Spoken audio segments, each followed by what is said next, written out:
بسم الله الرحمن الرحيم. عن عائشة رضي الله تعالى عنها قالت قال رسول الله صلى الله تعالى عليه وسلم خذي أنت وبنوك ما يكفيك بالمعروف. رواہ البخاری.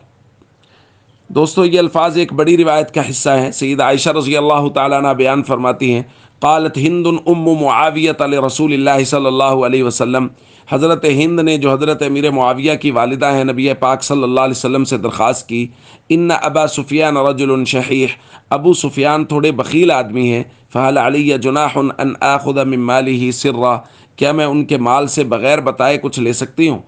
تو نبی کریم صلی اللہ علیہ وسلم نے یہ جملہ ارشاد فرمایا خذی انت وبنوک ما یکفیک بالمعروف، آپ کو اور آپ کے بچوں کو جو کافی ہو، یعنی جو ضرورت کے بقدر ہو اتنا آپ لے سکتی ہیں. دوستو وہ لوگ جن کو اللہ رب العزت نے شرف صحابیت نصیب فرمایا، یعنی اللہ رب العزت نے انہوں نے نبی پاک صلی اللہ علیہ وسلم کے دامن کے ساتھ وابستہ کیا،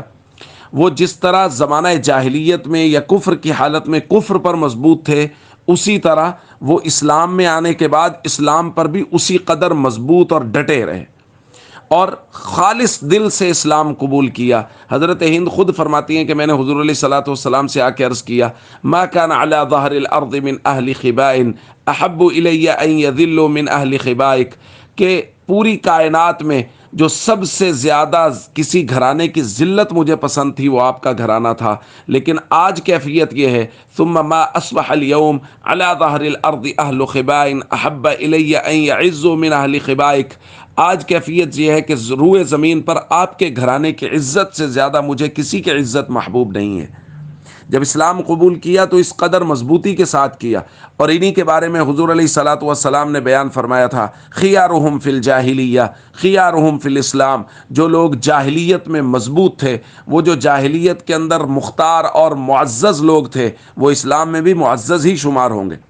اور خاندانی شرافت ان لوگوں کی یہ تھی کہ حضور علیہ الصلوۃ والسلام نے ایک مرتبہ بیعت لیتے ہوئے خواتین سے ارشاد فرمایا کہ تم اس بات پر بیعت کرو کہ تم زنا نہیں کرو گی. تو حضرت ہند نے درخواست کی اوتزنی الحرہ، یا رسول اللہ آزاد عورت بھی زنا کر سکتی ہے؟ یعنی یہ اس قدر پاک دامن پاک باز خاندان تھے، اور پھر اللہ نے ان کو شرف صحابیت بھی نصیب فرما دیا.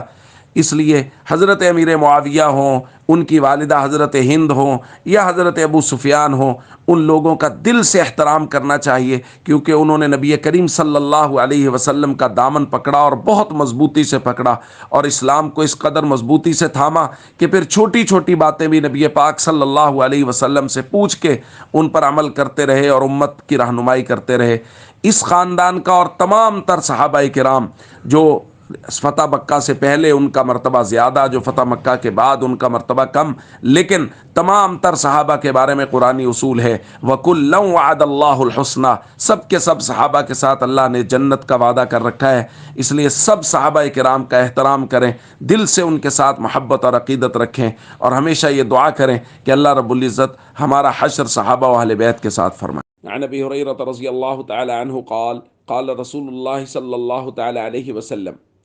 من دخل دار ابی سفیان فہو آمن. رواہ مسلم. نبی کریم صلی اللہ علیہ وسلم نے فتح مکہ کے دن ارشاد فرمایا جو شخص ابو سفیان کے گھر میں داخل ہو گیا وہ امن والا ہے. دوستو ہم نے کل حضرت ہند کی بات کی تھی جو حضرت امیر معاویہ کی والدہ ہیں، اور آج حضرت ابو سفیان کی بات کر رہے ہیں جو حضرت معاویہ رضی اللہ تعالیٰ عنہ کے والد ہیں. یہاں ایک چھوٹا سا سوال شاید ذہنوں میں پیدا ہو جائے کہ مرتبہ کے اعتبار سے ان سے جلیل القدر صحابہ موجود ہیں جو فتح مکہ سے پہلے اسلام لائے، تو ان کا ذکر نہیں کیا جاتا، تو ان کا اسپیشلی ذکر کیوں کیا جا رہا ہے؟ تو جواب ذہن میں رکھیے کہ بے شک مرتبہ کے اعتبار سے ان سے بڑے صحابہ موجود ہیں، جیسے عشرہ مبشرہ صحابہ ہیں، اصحاب بدر ہیں، اسی طرح صلح حدیبیہ میں شریک لوگ ہیں، یا فتح مکہ سے پہلے ایمان لانے والے لوگ موجود ہیں. لیکن ان لوگوں کا خاص طور پہ ذکر اس لیے کیا جا رہا ہے کہ ایک طبقہ ایسا ہے جو ان حضرات صحابہ کرام کے ایمان پر شک کرتا ہے اور لوگوں کو ورغلانے کی کوشش کر رہا ہے، لوگوں کو پھسلانے کی کوشش کر رہا ہے، اور ان کے ایمان پر سوال اٹھا رہا ہے. اس لیے ان لوگوں کا ذکر کیا جا رہا ہے کہ خدا نہ خواستہ کسی صحابی رسول کے بارے میں، اس کے ایمان کے بارے میں اگر دل میں ایک رائی کے برابر بھی شک گزر گیا تو ہمارا اپنا ایمان خطرے میں پڑ جائے گا. اس لیے ان بدبخت لوگوں سے چوکنا کرنے کے لیے اور کہیں ہم ان کی سازش کا شکار نہ ہو جائیں، اسپیشلی ذکر کیا جا رہا ہے تاکہ ہم ان صحابہ کے بارے میں بہت محتاط رہیں کہ ان کے اوپر طعن و تشنیع کرنے والے بہت سارے بدبخت ہمارے معاشرے میں عام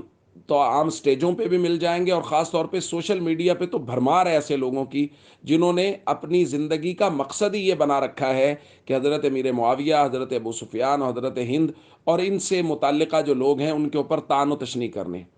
یاد رکھیے حضرت ابو سفیان جلیل القدر صحابی ہیں، اور نبی کریم صلی اللہ علیہ وسلم نے فتح مکہ کے موقع پر ان کو یہ اعزاز دیا کہ جو ابو سفیان کے گھر میں داخل ہو جائے گا وہ امن والا ہے۔ پھر اس کے بعد یہ جب اسلام انہوں نے قبول کیا، پھر انہوں نے کفار کے ساتھ قتال کیا، غزوہ حنین میں حضور کے ساتھ، طائف میں، اور غزوہ یرموک کے موقع پر، اور جنگ یرموک میں حضرت عمر کے زمانے میں ان کی دوسری آنکھ بھی شہید ہو گئی۔ پہلی آنکھ حضور کے ساتھ جہاد کرتے ہوئے شہید ہوئی، اور دوسری آنکھ جنگ یرموک کے موقع پر شہید ہوئی۔ تو حضرت ابو سفیان نے فتح مکہ کے بعد جب اسلام قبول کیا تو ساری زندگی نبی پاک صلی اللہ علیہ وسلم کے مبارک دین کی خدمت میں گزاری ہے۔ اس لیے ہمیں تمام تر صحابہ کرام پر بھرپور اعتماد کرنا چاہیے، اور کیوں نہ کریں کہ جن پر نبی پاک کا اعتماد ہے، امتی کا تو ان پر لازمی اعتماد ہونا چاہیے۔ السلام علیکم ورحمۃ اللہ وبرکاتہ۔